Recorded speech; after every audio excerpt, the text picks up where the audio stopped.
O tema de hoje é a indicação que Lula tem que fazer para cargo de ministro do STF. De um lado, você encontra Moro falando a respeito da impessoalidade do cargo. Por outro lado, a esquerda já passa a fazer indicações.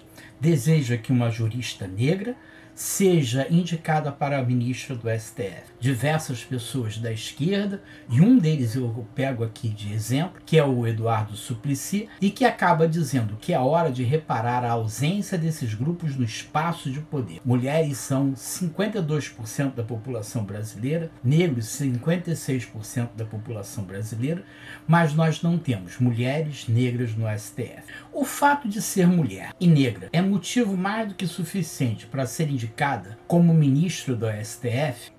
Oi, eu sou o professor Feliciano. Peço que se inscreva no canal do professor Feliciano no YouTube ou na página do professor Feliciano no Facebook. Nesses ambientes eu vou tratar de questões de economia, política e sociedade, tendo em vista um Brasil justo e inclusivo. Muito obrigado.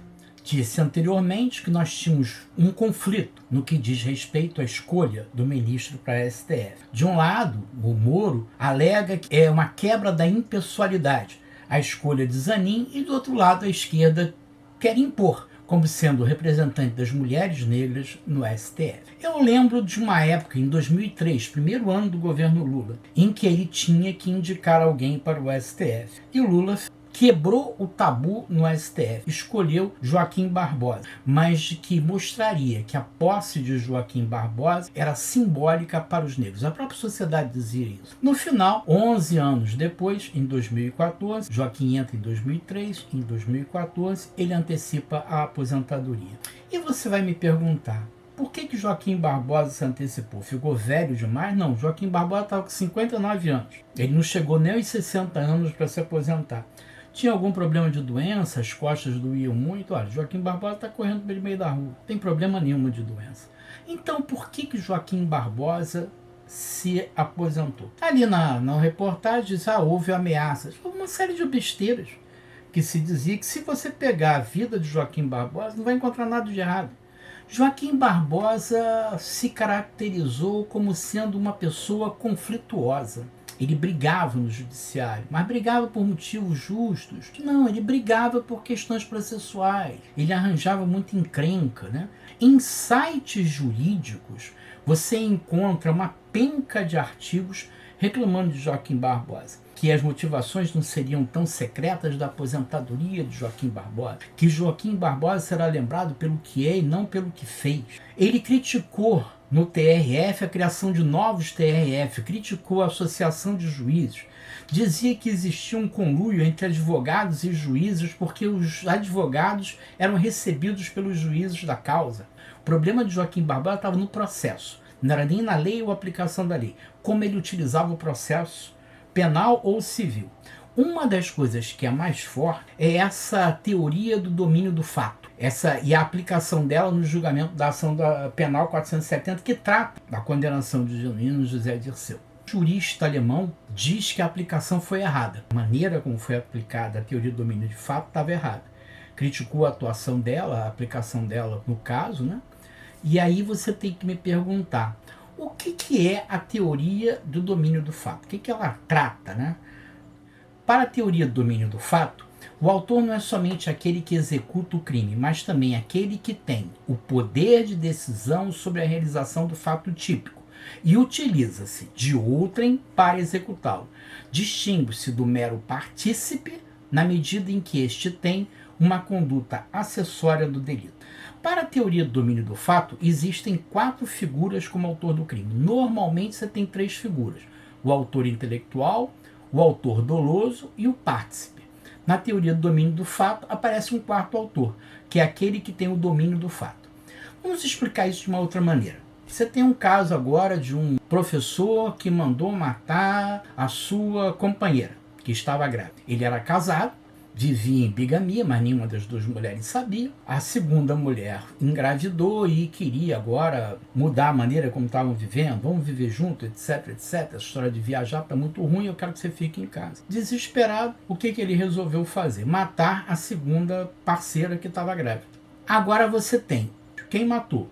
O rapazinho que estava de moto que disparou a arma na esposa. na companheira do rapaz. Ele foi o autor doloso. O rapaz que estava dirigindo a moto. O rapaz que estava dirigindo a moto é um partícipe. Sem ele, não poderia ter havido o crime. Você tem o doloso e você tem o partícipe. E você tem o autor intelectual, aquele que mandou matar. O domínio do fato não tem a ordem. Vá lá e roube, faça corrupção. Vá lá e pague, não sei das quantas. Mas é aquele que tem o poder de decisão sobre a realização do fato típico. Vou explicar de uma outra maneira. Eu contratei uma cozinheira. Essa cozinheira trabalhava na minha casa, tudo bonitinho. Um dia eu saí, passei, fui resolver minhas vidas. Eu deixei a cozinheira em casa, ela abriu o meu armário e roubou minhas joias. Eu tinha uma porção de joias, relógio, etc, etc. E ela roubou. Muito bem, eu dou parte na delegacia, a delegacia vai lá e prende a cozinheira. A minha cozinheira vai responder por furto. Foi ela que roubou. E eu respondo pelo quê? Você vai me dizer, não, você é a vítima. Não. Pela teoria do domínio do fato, eu contratei a cozinheira. Eu tinha o domínio sobre a realização do fato típico. Logo, eu sou culpado porque ela me roubou. Eu vou responder também. Vai me dizer, mas isso é um absurdo. Pois é, mas essa é a teoria do domínio do fato. Mas ela não se aplica em determinadas coisas. Ela se aplica como uma exceção. Tem uma cena na Lava Jato que é famosa. Uma cena em que Moro está interrogando Lula. Moro pergunta a respeito de Youssef, Paulo Roberto, etc. Você contratou esse pessoal? Senhor presidente, o senhor tendo nomeado, indicado, ou pelo menos dado a palavra final para indicação ao Conselho de Administração da Petrobras de Paulo Roberto Costa, Renato Souza Duque, Nestor Cunhat Cerveró e Jorge Juiz Elada, não tinha conhecimento de nenhum dos crimes por eles praticados enquanto diretores da Petrobras? Não. Ou desse esquema criminoso que alguns deles confessaram? Nem eu, nem o senhor, nem o Ministério Público, nem a Petrobras, nem a imprensa, nem a Polícia Federal. Todos nós só ficamos sabendo quando foi pego no grampo a conversa do Youssef com Paulo Roberto. Como você viu, o Lula vai responder, contratou, mas contratou como? Nem sabia quem eles eram, não tinha conhecimento. Para quem devia estar numa ordem hierárquica sobre a contratação de Youssef, deveria ter um diretor acima, mas se eu sei, eu não usufrui disso, ali está a ideia da teoria do domínio do fato. Quando ele pergunta se contratou, é a mesma coisa. Você contratou a empregada que te roubou? Contratei. Logo, você é culpado porque a empregada te roubou. É a teoria do domínio do fato. Novamente, a teoria do domínio do fato não é aplicável. Ou é raramente aplicável. Aí, quando que ela é aplicável? Olha, é aplicável em situações excepcionais.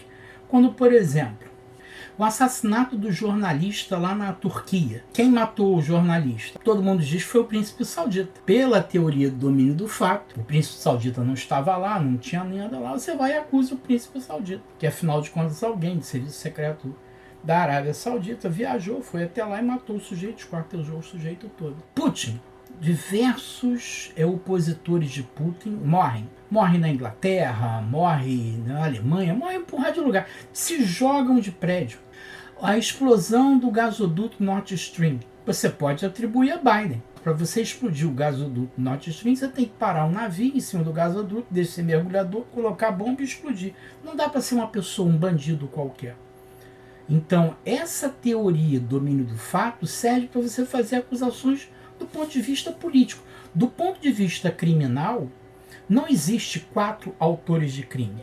Só existe o autor doloso, aquele que atirou, existe o partícipe, aquele que dirigiu a moto, e o autor intelectual, aquele que deu a ordem. Se eu não tenho a ordem de Biden para explodir o Nord Stream, se eu não tenho a ordem de Putin para matar vários, Putin matou vários, se eu não tenho a ordem do príncipe árabe para matar o jornalista, o que você pode acusá-los? Ele está ali como responsável. Pela teoria do domínio do fato, eles são responsáveis. Mas essa teoria do domínio do fato não é abrigada no Código Penal. Não é abrigada em lugar nenhum. O tema que a gente está tratando é a escolha do ministro do STF. E eu dei só o exemplo do Joaquim Barbosa para mostrar aquilo que eu diria que é o ditado popular. De bens intencionados, de boas pessoas, o inferno está cheio. E Joaquim Barbosa foi a pessoa que iniciou esse processo todo de demonização do PT e que levou a Bolsonaro, que explodiu em Bolsonaro. Foi Xandão, que apesar de todos os impropérios que a gente pode proferir a respeito dele, secretário de segurança, envolvido com o governo Temer, etc., foi Xandão que segurou a democracia brasileira no peito. Então eu não acho que um ministro do STF tenha que ser escolhido por ser a pessoa mais maravilhosa desse mundo. Eu tenho que fazer uma escolha sabendo que ali é uma casa de cachorro e que as pessoas têm que ser peitudas. Não adianta a pessoa olhar para o Brasil como fez o Joaquim Barbosa e aí ele olha o Brasil, um Brasil corrupto. Ora, corrupção, ele podia ter visto que tinha em Fernando Henrique. Fernando Henrique foi quem falou em presidencialismo de coalizão, que eles consideravam um parlamentarismo branco. Ele, Fernando Henrique, que fez a emenda da reeleição, que foi uma emenda comprada. O próprio Fernando Henrique confessa isso. Você tem corrupção com Cunha. Para fazer o impeachment da Dilma, houve corrupção. Cunha juntou dinheiro para poder fazer o impeachment da Dilma. Temer foi um governo corrupto. Em diversos casos, teve não só para comprar as emendas que ele queria, mas também para comprar a não impeachment. Gastou mais de 15 bilhões. Bolsonaro, que se dizia incorruptível porque não iria fazer o toma lá da cá, foi um governo inteiramente corrupto, cheio de orçamento secreto.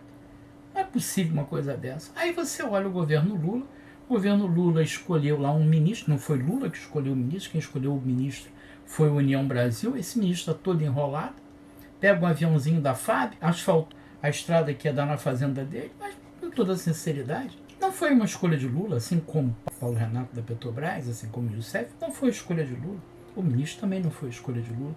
Aí vem a pessoa com uma certa inocência, faz esse movimento todo, esse escarcel todo, chegamos em Bolsonaro. Eu acho que a crítica que você tem na imprensa de que a escolha de Zanin atropela os princípios, acho que a crítica que Moro faz da impessoalidade é absurda. Todos os ministros do STF não foram escolhidos em razão da pessoalidade. E que o exemplo de Joaquim Barbosa me leva à conclusão de que inocentes não cabem para ser ministro do STF. Tem que ser um Xandão de esquerda. Que para mim, Zanin é um bom nome.